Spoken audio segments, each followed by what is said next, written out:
వద్దంటే వినదే పగలంతా ఆడి పాడి ముద్దైన తినదే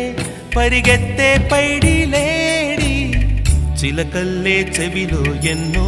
సులాడి పడుకోదే పన్నెండైనా ఏం చేయాలి గుమ్మాడి గుమ్మాడి ఆడిందంటే అమ్మాడి